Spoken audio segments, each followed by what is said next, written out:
सबको मेरा एक बार फिर से प्रणाम। और शुरुआत करते हैं आज के सत्संग की। और बीच बीच में मैं आपको मौका दूंगी प्रश्न पूछने का। यदि प्रश्न नहीं होंगे तो हम लोग ध्यान करेंगे, थोड़ा और परमात्मा की याद में डूबेंगे, क्योंकि असली चीज़ तो ध्यान ही है, भक्ति है, प्रेम है। तो यदि किसी व्यक्ति के पास भक्ति है ना, तो उसके पास बहुत कुछ है, सब कुछ है। और यदि प्रेम नहीं है, भक्ति मैंने प्रेम की भी प्रकाष्ठा, इतना प्रेम कि बस भक्त कहता है कि मैं बस इस प्रेम में ही डूब जाऊं।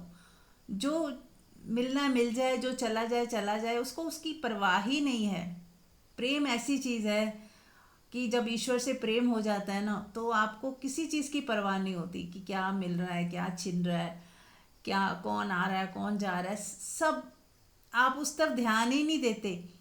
और आपको तो सिर्फ प्रेम से मतलब है, वो भी परमात्मा के प्रेम से, कि आप हर स्थिति परिस्थिति में परमात्मा के हाथ देखते हो कि हर घटना उसी की दी हुई है, हर सिचुएशन उसी की दी हुई है।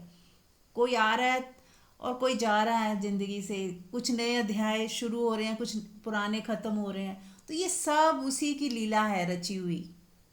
तो आप इस तरह से जब देख पाते हो, तो फिर आपको न दुख होता है, न सुख होता है, न लाभ है, न हानि है, न सफलता है, न असफलता है, समभाव आ जाता है। तो जितना जितना समभाव में हम प्रतिष्ठित होते जाएंगे, जितना जितना हमारा प्रेम परमात्मा से बढ़ता जाएगा, पूरे यूनिवर्स के साथ वननेस जब फील करते जाएंगे, और हर घटना के पीछे कुछ लेसन्स छिपे हुए हैं, उन लेसन्स को देखते जाएंगे। और सबसे बड़ा लेसन यही है कि शिकायत गिर जाए और अनकंडीशनल आप हो जाएं, आप ऐसे देख पाएँ बच्चे की तरह निर्दोष आंखों से कि जो हो रहा है अच्छा ही हो रहा है, और आगे भी जो होगा अच्छा होगा, सब में मेरी भलाई है। भक्त ये नहीं कहता ये ना हो ये हो जाए, वो बस स्वीकार भाव में जीने लगता है, क्योंकि उसे लगता है कि जो भी घटना घट रही है, चाहे मुझे पसंद है या नहीं, मेरे मेरी उसमें कहीं ग्रोथ छिपी हुई है। इसलिए वो किसी भी घटना के लिए ये नहीं बोलता ऐसी घटना ना हो, दुख ना आए मेरे जीवन में। जो सहज दुख आ रहे हैं या सहज चैलेंजेस आ रहे हैं, कुछ उतराव चढ़ाव आ रहे हैं, वो ज़रूरी ही होंगे तो ही आ रहे हैं। उसकी कहीं आवश्यकता होगी, कुछ तोड़ फोड़ होगी तो ही नई मूर्ति निकलेगी, है ना। आप एक पत्थर है, अब उसमें तोड़ फोड़ नहीं होगी तो एक सुंदर मूर्ति कैसे निर्माण होगा। अगर हम कहें कि नहीं, पत्थर से मूर्ति तो बन जाए पर तोड़ फोड़ ना हो, हे भगवान मैं इतनी माला जपता हूँ, ये तोड़ फोड़ नहीं होनी चाहिए, ये तोड़ फोड़ से मुझे बड़ी घबराहट होती है, ये तोड़ फोड़ बस ना हो पर मूर्ति बहुत सुंदर बन जाए, तो कैसे होगा, है ना। हम कुछ इसी तरह से मांग रहे होते हैं अज्ञानतावश, हमें समझ नहीं आती कुछ भी। जो भी हो रहा है वो तोड़फोड़ इसलिए हो रही है कि एक सुंदर सी मूर्ति हमारे भीतर से निकल आए, हमारा बेटर वर्जन हमारे भीतर से ही निकल आए। अभी हम जैसे मिट्टी के हैं तो सोने के कैसे हो जाए, हमारे ही अंदर बदलाव आते आते वो जो स्थितियां आ रही है ना हमारे सामने, वो बदलाव लेके आ रही हैं, उसी से हमारे अंदर चेंजेस आ रहे हैं, उसी के अंदर हमारे भीतर समझ पैदा हो रही है कि नहीं ये सही नहीं था, जो मैंने किया वो कहीं गलत था, अब मुझे आगे से ज़िंदगी में ये नहीं करना।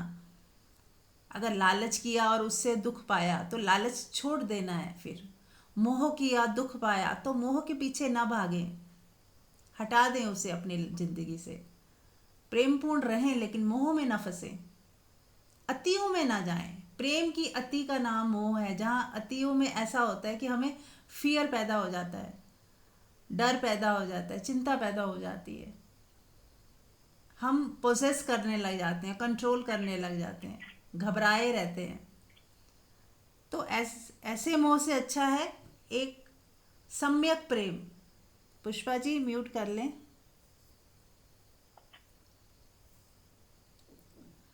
तो जब हम सम्यक प्रेम में चलते हैं, जहाँ मोह नहीं है, जहाँ कुछ चाहिए भी नहीं, जहाँ कोई फियर भी नहीं है, और हम ऐसे देखते हैं सबको, जैसे कि सब अपनी अपनी यात्रा में आए हैं, हर व्यक्ति अपनी लेसन सीखने आया है, और हम अकेले आए, अकेले ही जाना है।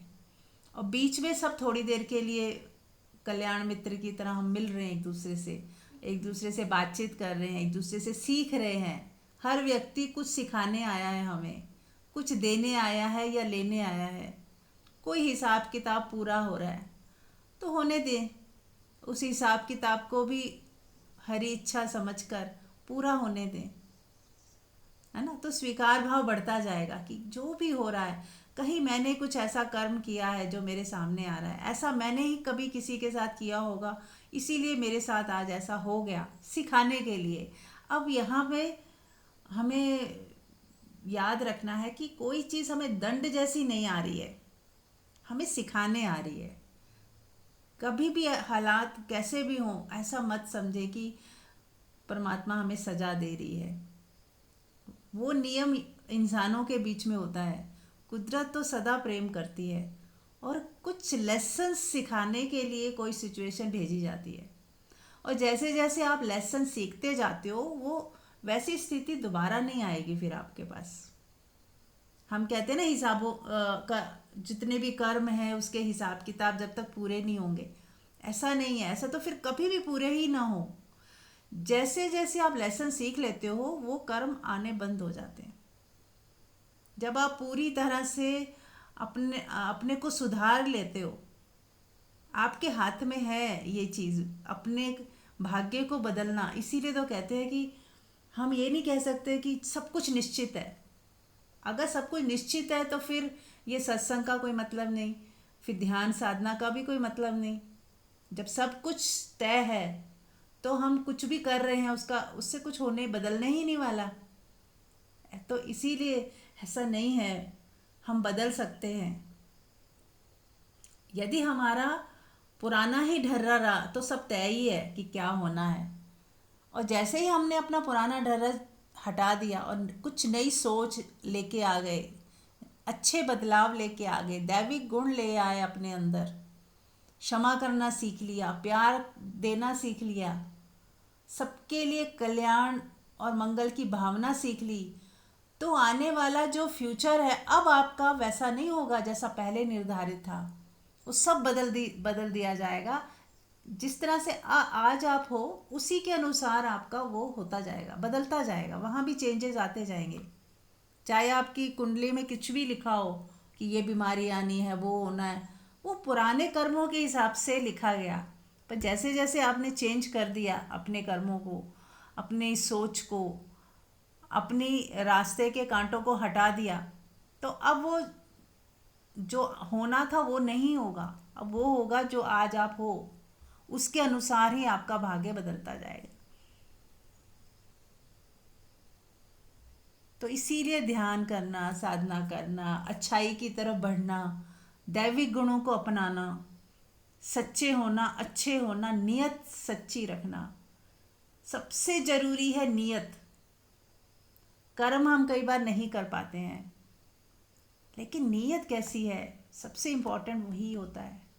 हमारी नीयत क्या है। हमें कोई न्यूज़ भी सुनते हैं तो उसको सुनने के बाद हमारे भीतर क्या ट्रांसफॉर्मेशन हुआ, क्या हमारे भीतर से क्या उठा, राग उठा कि द्वेष उठा, कि किसी को गाली देने का मन हुआ, या किसी किसी के लिए हम न्यूट्रल रहे, तो क्या भावनाएं उठी, वही हमारी स्थिति है ना। वो हम हैं जो हमारे अंदर से उठ रहा है, तो उसी से ही प्रभाव पड़ेगा हमारे फ्यूचर के लिए। जैसे भारत पाकिस्तान का युद्ध हुआ, एक उदाहरण दे रही हूँ। अब भारत जीत रहा है तो हमें खुशी हो रही है, पाकिस्तान हार रहा है तो हमें दुख हो रहा है। या पाकिस्तान पाकिस्तान में कुछ गड़बड़ हो रही है तो हमें बड़ा सुख हो रहा है, बड़ी खुशी हो रही है, हम पटाखे बजा रहे हैं कि वाह। तो ये कहीं ना कहीं कोई कहेगा ये देशभक्ति है, पर जब हम स्पिरिचुअलिटी की तरफ जाते हैं ना, तो उसमें हर व्यक्ति के लिए करुणा और प्रेम होता है। तेरा मेरा वहाँ है ही नहीं। वहाँ पे ये हिंदुस्तान पाकिस्तान जैसा कुछ है ही नहीं, वहाँ हिंदू मुसलमान जैसा कुछ है ही नहीं।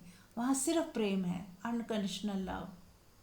अब जब आपके भीतर अनकंडीशनल लव होगा तब आप किसी की हार और जीत में आपको कोई दुख सुख जैसा नहीं होगा। आपको, आपके लिए अब दोनों समान हो गए। आपके वो भीतर की स्थिति की बात हो रही है। बाहर जो आपको सही लगे आप वो कर सकते हैं, लेकिन भीतर हमारे हृदय में कोई नफरत ना हो किसी के प्रति, ना कोई द्वेष हो, ना कोई तेरा मेरा हो, या हम उनको ऐसे दूसरी निगाह से देखें, खुद को ऊंचा उनको नीचा समझें। तो ये भावनाएं जब गिर जाएंगी ना, तो ही आप समझना कहीं हम धार्मिक हुए हैं, कहीं हमने कुछ थोड़ा बदलाव आया है। हम उस स्थिति में आए हैं कि जहाँ हम ये सोच पाएँ कि हाँ हमारे अंदर कुछ अच्छा है, अच्छाई है हमारे अंदर। अपनों के लिए तो सब अच्छे हो जाते हैं, लेकिन जिनको हम अपना नहीं समझते थे एक टाइम, वो भी अपने लगने लग जाएं, उनमें भी उतना ही प्रेम हमारे अंदर हो, करुणा हो, दया हो, तो ही हर व्यक्ति में परमात्मा दिख रहा है बिना भेदभाव के। ये जो सीमाएं हैं देश की, जाति की, धर्म की, ये सब गिर जाती हैं वहाँ पर, तो ही आप अद्वैत में जी सकते हो। अद्वैत मतलब ही है जहाँ वननेस है सिर्फ, वहाँ दो है ही नहीं, कोई पार्टीशन है ही नहीं, कोई हिंदू मुसलमान है ही नहीं वहाँ पे, तो ही वहाँ अद्वैत है। लेकिन हमें लगता है अद्वैत हिंदुओं की है अद्वैत, और मुसलमान अलग हैं। ऐसा नहीं है, सब हम एक ही है। परमात्मा ने सबको एक जैसा बना के भेज दिया, और हम यहाँ पे हिंदू मुसलमान सिख ईसाई सब धर्मों में, जातियों में बट गए। तो यदि इन सब भेदों में भी हमें समानता कहीं नज़र आ रही है, हमारे अंदर करुणा, प्रेम और वननेस आ रही है, बस हम नहीं कह रहे हैं कि सबको एक मानो, वननेस की जो फीलिंग है ना वो होनी चाहिए। फिर चाहे बाहर विभिन्नता बनाए रखो, कोई बात नहीं, जो जैसा है, जो जिस धर्म जाति का है वो है, लेकिन भीतर से जानते रहो कि सब वननेस में है, सब एक ही हैं, एक ही परमात्मा की संतान है। जितना मर्जी भेद हो जाए बाहर से, लेकिन भीतर हम सब एक ही आत्मा, एक ही कॉन्शियसनेस है जो सब में व्यापक है। चलिए अब आप लोगों की बारी है, आप लोग कुछ शेयर करें।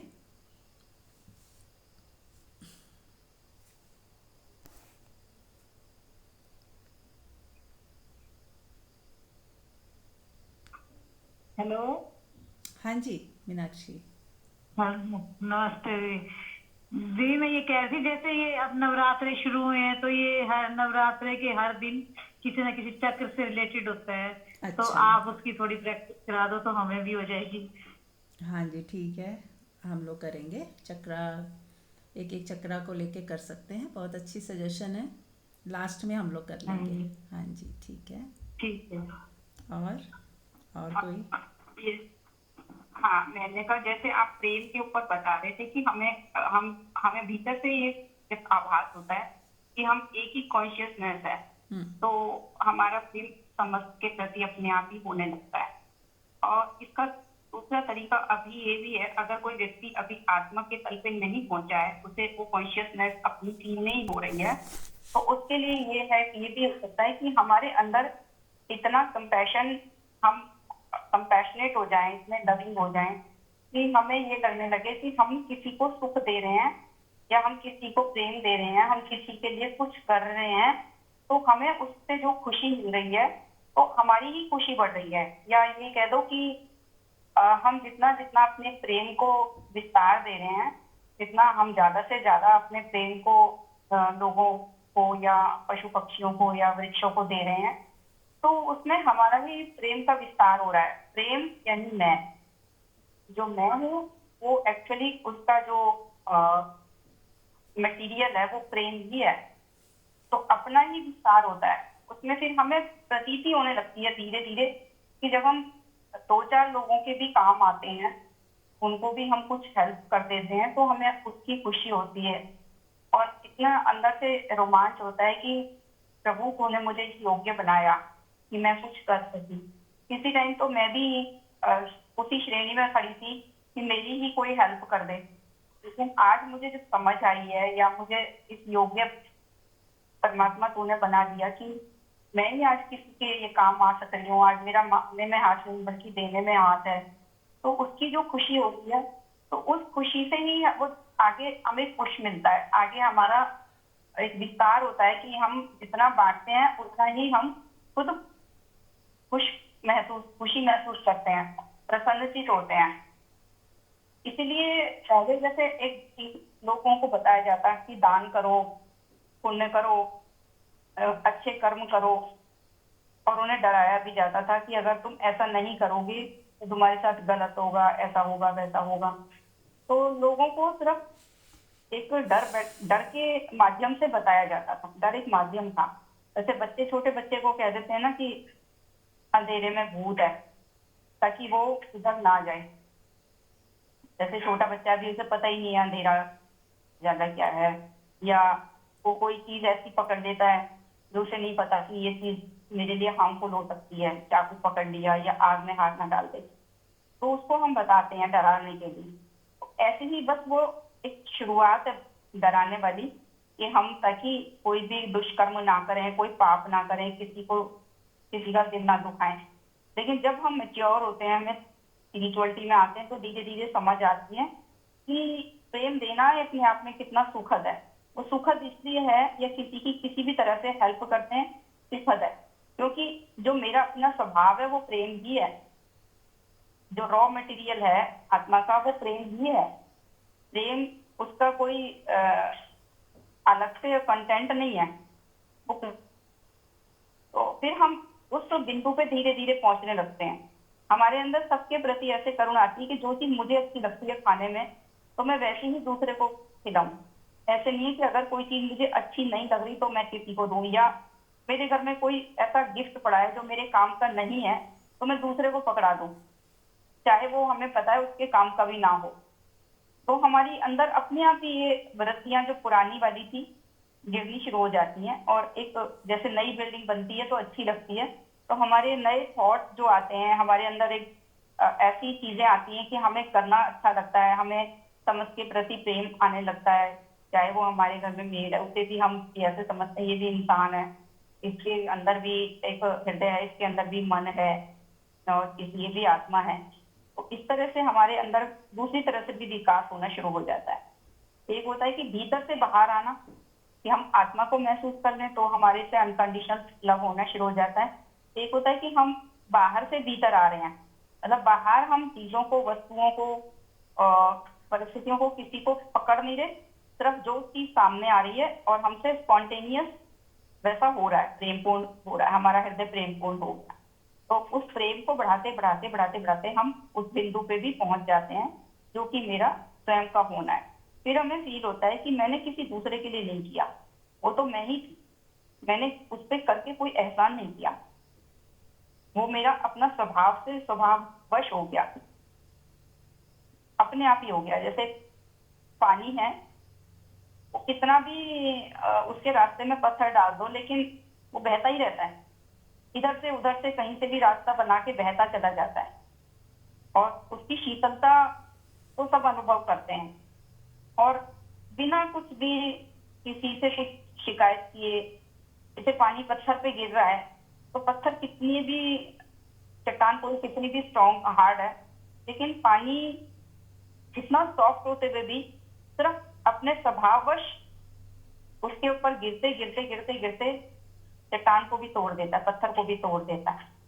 तो ऑटोमेटिकली हमारा स्वभाव ऐसे होना शुरू हो जाता है कि बस मेरे से जो भी हो सकता है होता ही चला जाता है, वो मेरा प्रयास नहीं होता, वो मेरा स्वभाव हो जाता है। तो ये तो प्रेम का है। और सेकेंडली, आज से जैसे नवरात्रे शुरू हैं, तो नवरात्रे हम देवी की पूजा करते हैं। तो वो देवी कौन है, थोड़ा सा आज मैं इस चीज के ऊपर बोल रही हूँ कि देवी कौन है। देवी जैसे कहते हैं शक्ति की उपासना हो रही है, कौन है वो, कैसी है शक्ति वो। तो बाहर हमने, जब तक हमें अपनी शक्तियों का बोध नहीं था, हमें अपने बारे में कुछ नहीं पता था, तो बाहर ही हम शक्ति की देवी को एक मूर्त का रूप देके उसकी पूजा आराधना करना शुरू करते हैं। तो वो स्टार्टिंग में ठीक है, क्योंकि अभी हमने अपने निराकार स्वरूप को नहीं जाना, अपने शक्ति स्वरूप को नहीं जाना कि मैं ही हूँ वो शक्ति, मेरे अंदर ही वो दैवीय गुण हैं सारे। जो हम बाहर देवी की पूजा कर रहे हैं, देवी हम इसलिए कह रहे हैं क्योंकि वो देती है। लोग इसीलिए मंदिरों में जाके एक देवी की पूजा करते हैं कि उससे हमें आशीर्वाद मिले।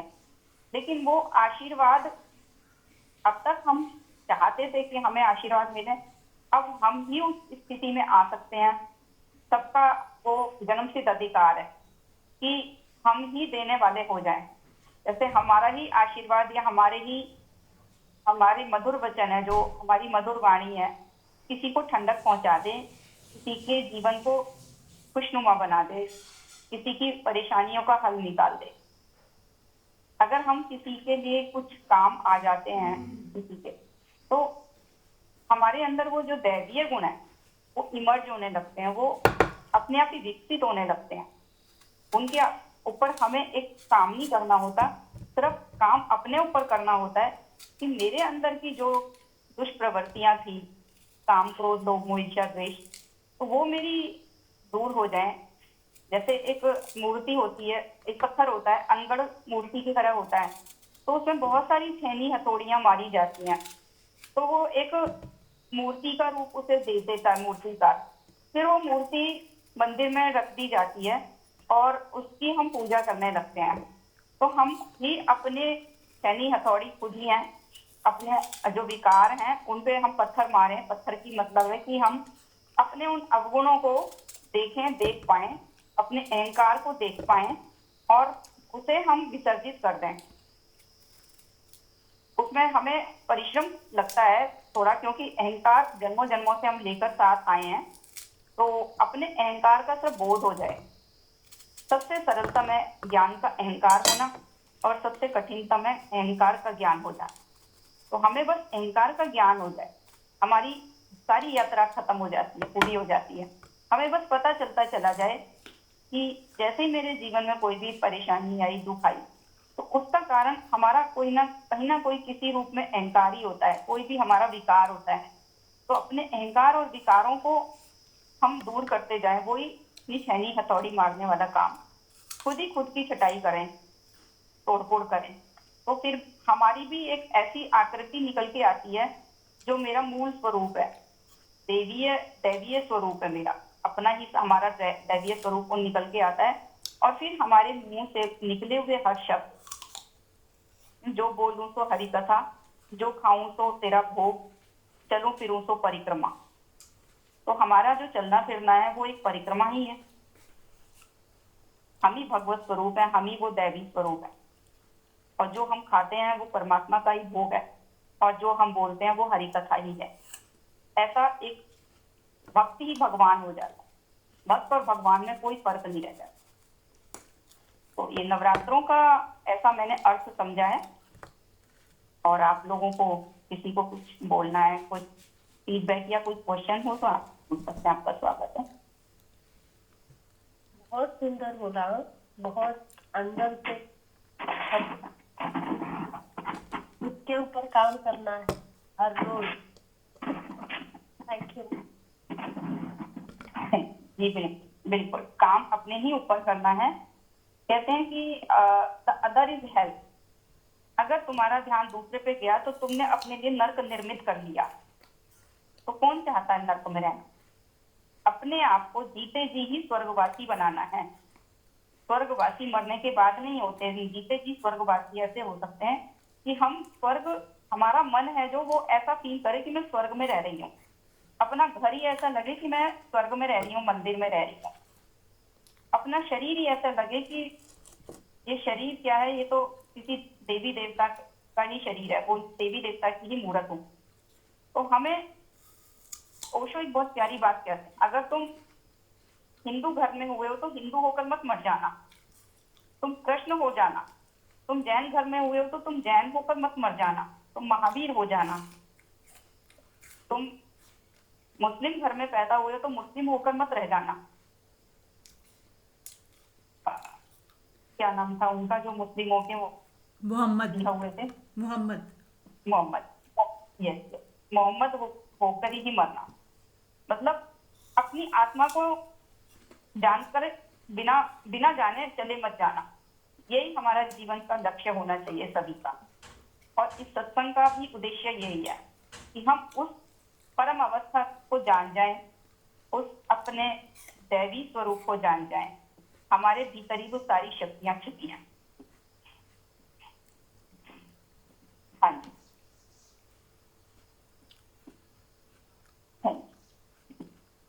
Thank you Manju. बहुत ही सुंदर आपने शुरुआत की है। आज से नवरात्रे हैं तो क्यों ना एक इंसान से, एक नॉर्मल स्त्री जो होती है वो देवी कब बन सकती है? जब उसके अंदर बदलाव आते हैं। हम देवी की पूजा तो करना हमें आसान लगता है वो, लेकिन खुद के अंदर दैविक गुणों को अपनाना, और 9 ही दिन नहीं, हमेशा के लिए वो आपको ही दिव्य बनना है, आपको ही देवी बन जाना है, हो जाना है। जितने भी गुण आप सुनते हो, पढ़ते हो देवियों के, वो सब आपके ही भीतर हो जाने चाहिए, होने चाहिए। और जब तक वो विकसित कौन करेगा?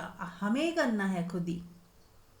हमें ही हथौड़ा लेके अपने को तराशना है, अपनी नेगेटिविटी हटाते जाना है और दिव्य गुणों को रोकते जाना है। जैसे खेती करते हैं, क्या करते हैं? उसमें पत्थर हटाएंगे, अपनी जितनी भी झाड़ियाँ होंगी, गंदगी होगी, फालतू के पौधे होंगे, सब हटा देते हैं।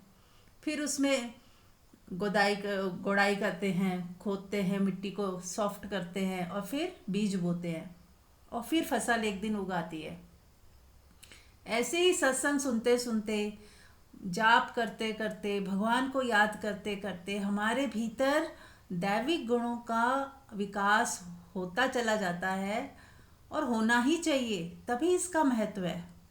अगर हम सत्संग सुन रहे हैं और दैविक गुण बढ़ ही नहीं रहे, हम अभी भी काम, क्रोध, लोभ, मोह, ईर्ष्या, द्वेष, इन्हीं पशुवत जो हमारे ये कंटीली झाड़ियाँ हैं, इन्हीं में फंसे हुए हैं। पशुवत व्यवहार चल रहा है, लड़ाई झगड़े चल रहे हैं, माफ़ नहीं कर पा रहे, प्रेम पूर्ण नहीं जी पा रहे, तो फिर कोई फ़ायदा नहीं है। इसका मतलब हम सुन ही नहीं रहे। जिसने भी प्रेम से सुन लिया सत्संग, उसके अंदर बदलाव आएगा ही आएगा। और निरंतरता जरूरी है, रोज सुनना। हाँ, कोई कारण से मिस हो जाए अलग बात है, बट अपनी निष्ठा ये हो कि डेली सुनना ही है, डेली ध्यान करना ही है, डेली अपने ऊपर काम करना है। 2-3 घंटे इन चीज़ों में बिताने के बाद जो पूरा दिन बाकी के 23 घंटे होते हैं, वो भी इम्पॉर्टेंट हैं। उसमें भी हमें जब व्यवहार कर रहे हैं तो प्रेम पूर्ण व्यवहार हो। किसी के साथ मिले हैं तो हमारे अंदर वो वननेस की फीलिंग हो, समानता की हो, समभाव हो, लेने की जगह देने का भाव ज़्यादा हो, कि मेरा नुकसान चाहे हो जाए, सामने वाले का भला होना चाहिए। मेरे किसी भी कर्म से, मन से, वचन से कोई ऐसी चीज़ ना निकले जिससे दूसरे का अहित हो या दूसरे को बुरा लगे। कोशिश हो, इंटेंशन हो। सबसे ज़रूरी है इंटेंशन। हमारी मंशा अच्छी हो, हमारी नीयत साफ हो, ईमानदारी हो, ऑथेंटिसिटी हो। झूठ बोलना, चोरी करना, छिपाना, कुछ का कुछ बताना, किसी ने कुछ कहा था, उसकी सोच कुछ अलग थी, हम कुछ और समझ लिए और कुछ और बता दिए, इस तरह की जो बहुत छोटी निम्न कोटि की हरकतें हैं, ये सब गिर जानी चाहिए। तो ही समझना कि जो पुराना था वो मिटता जा रहा है और कुछ नया पैदा होता जा रहा है, कुछ नया बहुत सुंदर। पुराना भवन गिरता जाएगा और उसी के ऊपर ही कहते हैं ना, नया भवन तैयार होता जा रहा है, हाथ के हाथ ही। जितना जितना पुराना गायब हो रहा है, उतना उतना नया पॉजिटिव आता जा रहा है, दैविक गुण बढ़ते जा रहे हैं।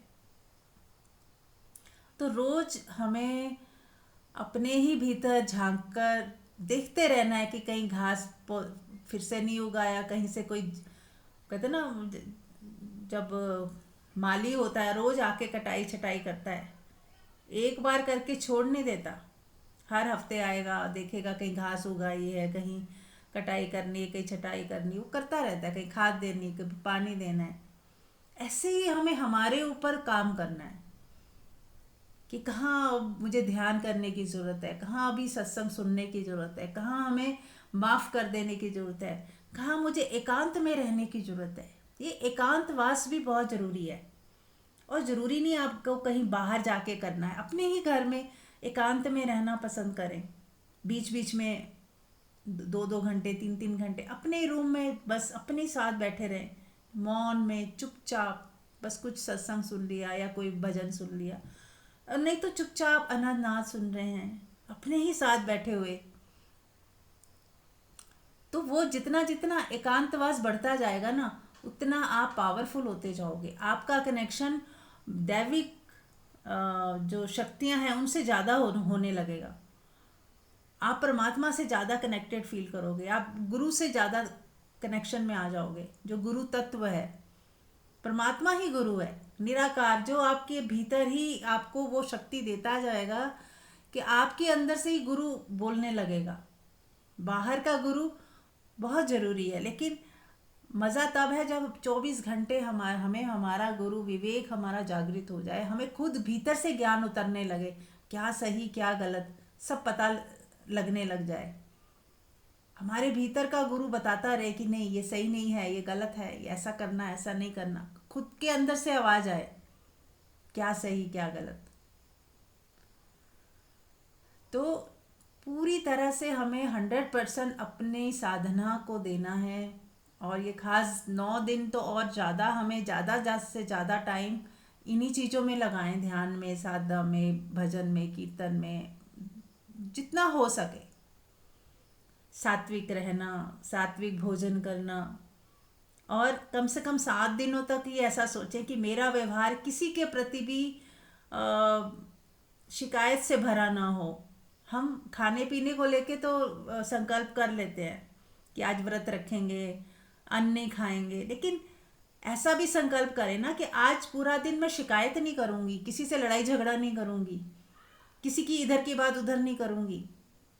बोलूँगी तो प्यार से ही बोलूँगी, और नहीं तो बोलूँगी नहीं, मौन रहूँगी। मौन का व्रत रख लें 9 दिन का, और अति आवश्यक हो तो बोल लें थोड़ा बहुत। 80-90% वाला मौन रख लें कि 90% तो मौन में हूँ, 10% जहाँ बहुत ज़रूरी है कि इशारों में बात करनी पड़े तो दूसरे को भी तकलीफ़ होगी, तो बस उतना मैं बोल लेती हूँ, 1-2 लाइनें पूरे दिन में, 2-4 लाइनें बोल ली, है ना। तो जहाँ लिख के कुछ बताना पड़ रहा है उतना, बस उतना बोल लिया। बाकी पूरा दिन मौन में रहें, अपनी साधना में रहें। तो देखें 9 दिनों के अंदर कैसे आप, क्योंकि ये इस समय हवा कैसी है, सभी लोग नवरात्रे रख रहे हैं, पाठ पूजा में संलग्न हैं, मतलब मेजॉरिटी ऑफ द पीपल, मतलब सात्विकता में ज़्यादा है इस वक्त। तो हवा और वाइब्रेशन भी बहुत पॉजिटिव है। यदि इन 9 दिनों में हम ध्यान ज़्यादा से ज़्यादा करेंगे तो वो आपको और जल्दी से फलेगा और जल्दी से आप ध्यान में उतरेंगे। तो कोशिश करें ये 9 दिन बहुत सुंदर तरीके से, और जब 9 दिन ही कर लिया ना तो आपको लगेगा कि क्यों 9 दिन, ये ज़िंदगी का हिस्सा ही हो जाए। क्यों ना हम हर समय सात्विकता में रहें, प्रेम से जिएं, ध्यान साधना में ही अपना समय ज़्यादा से ज़्यादा दें। तो अपने आप देखना बहुत चेंज आएगा। एक बार बस 9 दिन का संकल्प ले लेते हैं और उसके बाद फिर कंटिन्यूअस, क्योंकि जब जिस चीज़ में मज़ा आ रहा है उसको क्यों छोड़ना है। ऐसा थोड़ी कि फिर 365 दिन में बस 9 दिन में हमें बहुत सात्विकता रखी और बाकी हम कुछ भी कर रहे हैं।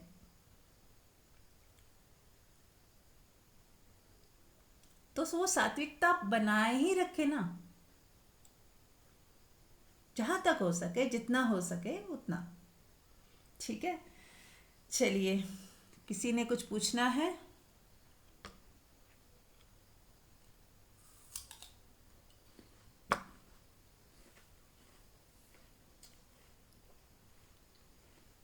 चलिए सभी आंख बंद कर लें।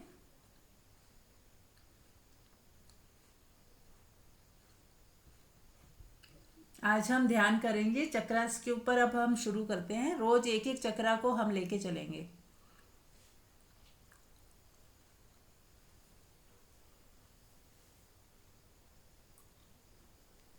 तो सभी तैयार हैं?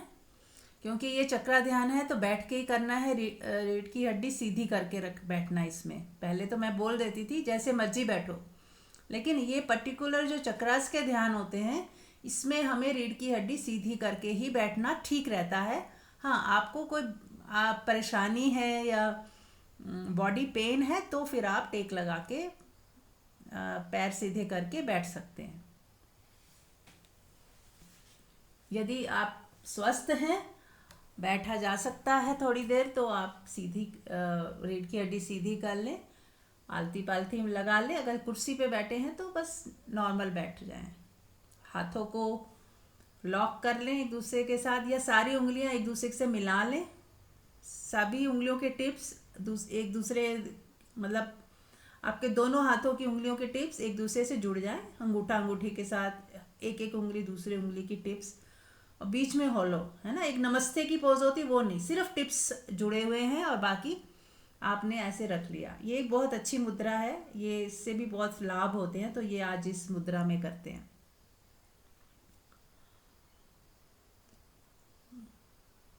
तो आज हम मूलाधार चक्रा की मेडिटेशन करेंगे। सातों चक्रा की नहीं, हम रोज एक एक चक्रा को लेके चलेंगे। और चक्रास हमारे बॉडी के अंदर दिखाई नहीं देते। 7 चक्रास मेन माने जाते हैं, लेकिन बहुत सारे होते हैं। तो जो मेन चक्रा है एक एक करके हम उनको खोलते चले जाएंगे रोज, और उसी के बारे में थोड़ा ज्ञान भी प्राप्त करेंगे। और अपने ही अंदर कुंडलिनी शक्ति ही एक्चुअली, ये कहा जाता है कि हमारे भीतर जो माँ बैठी है वो कुंडलिनी शक्ति के रूप में बैठी हैं। हमारे सबके अंदर जो माँ का स्थान है वो कुंडलिनी शक्ति के रूप में है।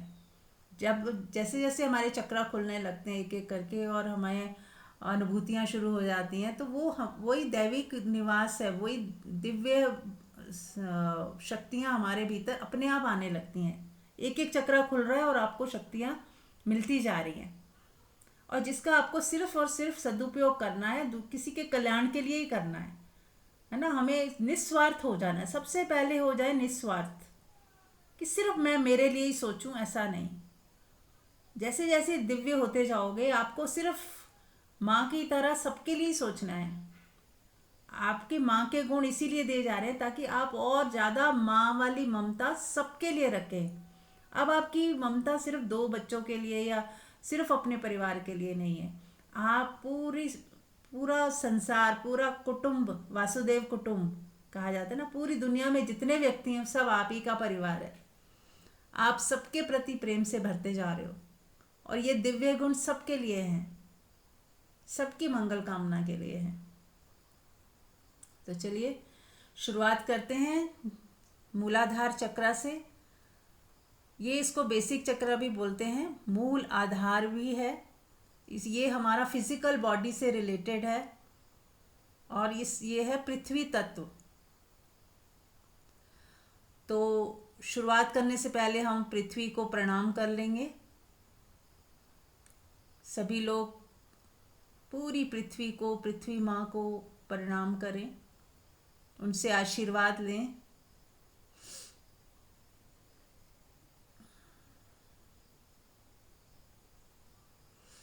और परमात्मा की प्रेजेंस को पूरा समय महसूस करें।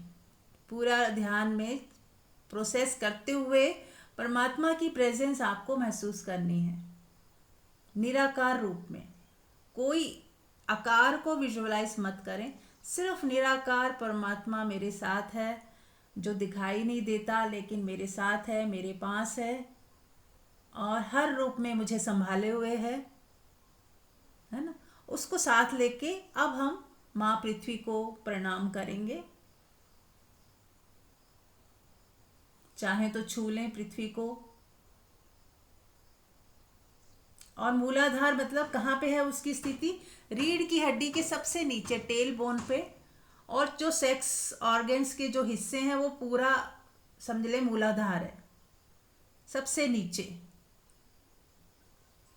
सबसे नीचे पेट के नीचे जो हिस्सा है वो पूरा मूलाधार चक्रा।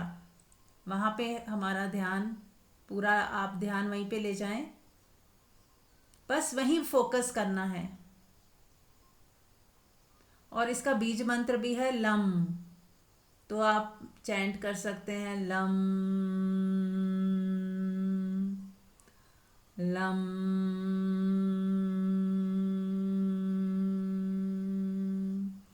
लम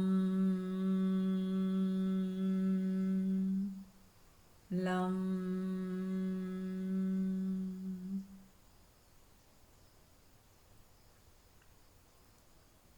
मन ही मन करते जाएं या बोल के करें तो भी, जैसे आपको ठीक लगे, और करते जाएं और महसूस करते जाएं कि मेरा मूलाधार चक्र स्ट्रांग हो रहा है, वाइब्रेट हो रहा है, और माँ पृथ्वी की कृपा से मेरा मूलाधार चक्र इतना स्ट्रांग हो गया है कि मेरा पूरा बॉडी उससे, क्योंकि ये मूल आधार है, अगर ये स्ट्रांग होगा तो आपकी पूरी बॉडी स्ट्रांग हो जाएगी।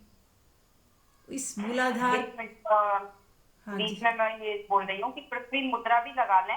पृथ्वी मुद्रा होती है जो रिंग फिंगर होती है, थर्ड वाली फिंगर का टिप और अंगूठे का टिप ये टच करते हैं तो ये पृथ्वी मुद्रा होती है, और हमारा मूलाधार चक्र को एक्टिवेट करने में ये मुद्रा हेल्प करेगी। हाँ थैंक यू। ठीक है, लगा लीजिए अगर आपको ठीक लग रहा है तो। मिडल फिंगर को थम अंगूठे से टच कर लें।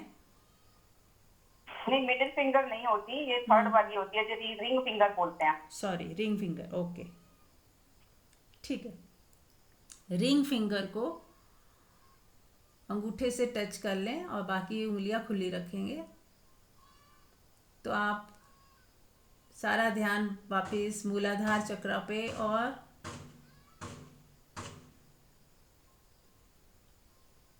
बोलेंगे लम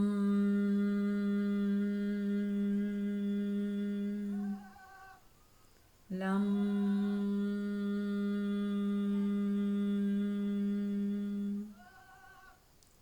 लम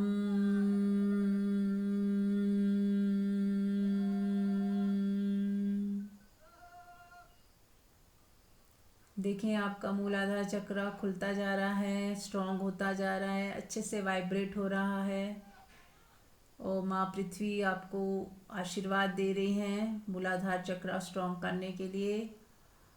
और यदि ऐसा करते करते अगर आपको थोड़ा कंपन हो बॉडी के अंदर, बॉडी थोड़ी सी हिल रही हो, किसी की थोड़ी थोड़ी हिलने लग गई हो, तो बिल्कुल भी डरे नहीं, ये ब्लेसिंग है। माँ कुंडलनी यदि थोड़ा बहुत कई बार उठने लगती हैं तो उनका स्वागत करें, उनको वेलकम करें। जो भी हो रहा है अगर बॉडी में तो होने दें, मतलब रोकना नहीं है और ना ही डरना है कि ये क्या हो रहा है। कुंडलनी शक्ति जब उठेगी तो कहीं ना कहीं वाइब्रेशन थोड़ा बहुत होता है, बॉडी हिलने लग जाती है, कई बार नहीं होती। ऐसा ज़रूरी नहीं है कि सब हर बार हिले ही। कुछ लोग सोचते हैं मेरी बॉडी नहीं हिल रही तो इसका मतलब कुंडलनी शक्ति जग नहीं रही है, ऐसा भी नहीं है। तो ये हर एक का अपना अपना अलग अलग होता है, ठीक है। अगर हिल रही हो तो आपको भी घबराना भी नहीं है। तो सिर्फ ध्यान कंसंट्रेशन रखना है सबसे नीचे वाले हिस्से में। और ये रेड कलर का चक्र होता है, तो देखें कि रेड कलर को विजुअलाइज करें कि ये रेड कलर का फूल खिल रहा है, जैसे कमल का फूल आप देखते हो, ऐसे ही महसूस करें कि रेड कलर का फूल खिलता जा रहा है, खिलता जा रहा है, धीरे धीरे खिलता जा रहा है, और अपने चक्रा को भी खिलता हुआ महसूस करें। वहीं नीचे ही महसूस करें कि कुछ खिल रहा है। आपको माथे में विजुअलाइज नहीं करना है, वहीं नीचे ही, वहीं पे बेस में ही देखें कि कोई चक्रा है जो खिल रहा है। टेल बोन के पीछे महसूस कर सकते हैं, जिसको जहाँ भी महसूस हो रहा हो नीचे वाले हिस्से में, वहाँ उसे खिलता हुआ महसूस करें। रेड कलर का फ्लावर जैसे खिल रहा है, करें।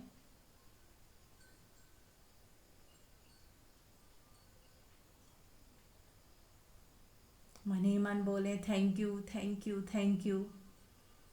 माँ पृथ्वी आपका भी थैंक यू, जो मुझे पावर मिली है आज, जो मेरा चक्रा खुलता जा रहा है, स्ट्रांग होता जा रहा है, जिससे इससे फ़ायदे क्या होंगे? आपकी बॉडी स्ट्रांग होगी, आपकी टांगों में कोई कमी है, वीकनेस है, वो दूर होगी, और उससे रिलेटेड जितने भी ऑर्गन्स हैं ऊपर, सेक्स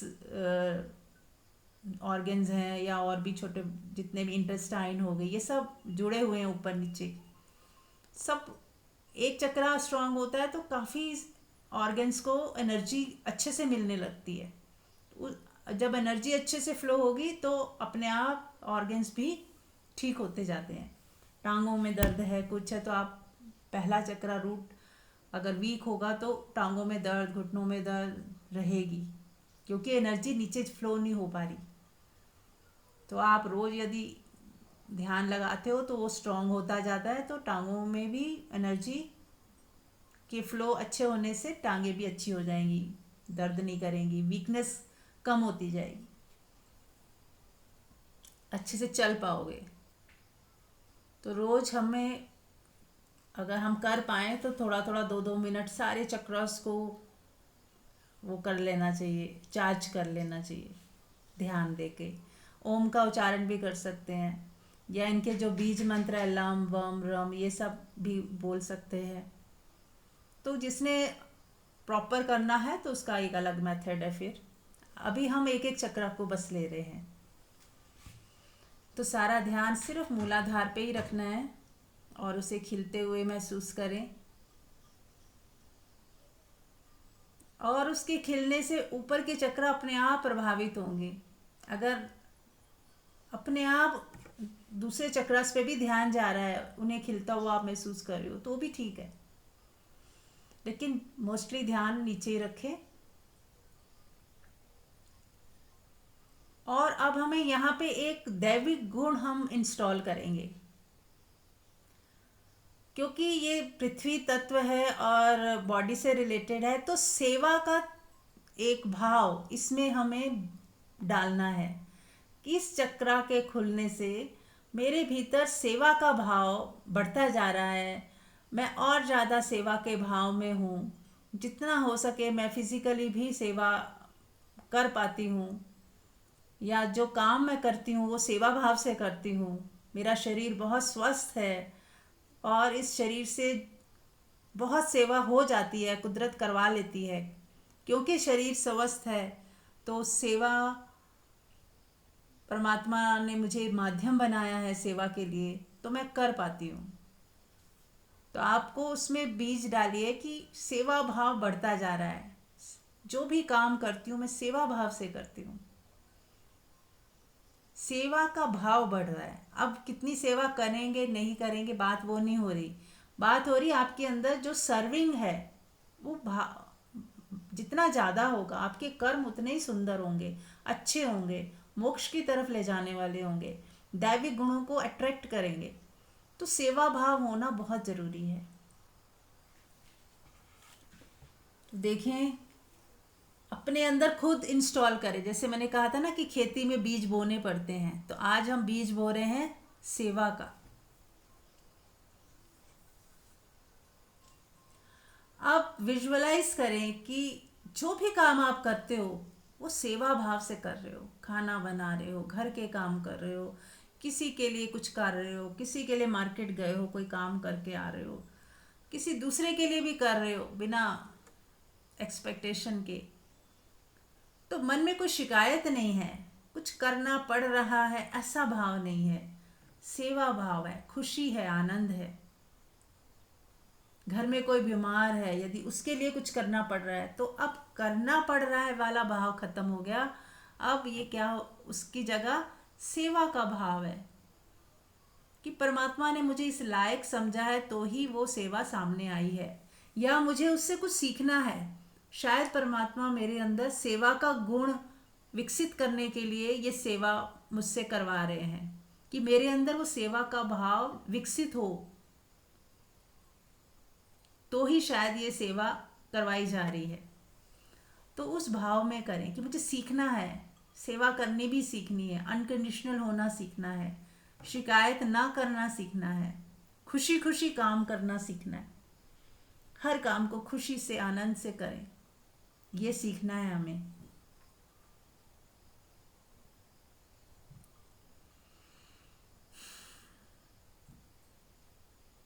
तो सब लोगों ने किया, ये भाव डाला। अब इसे लॉक कर दें, लॉक लॉक लॉक 3 बार बोल दें ताकि वो उसमें अच्छे से इंस्टॉल हो जाए। जैसे पानी डालते हैं ना बीज के बाद, तो लॉक लॉक लॉक।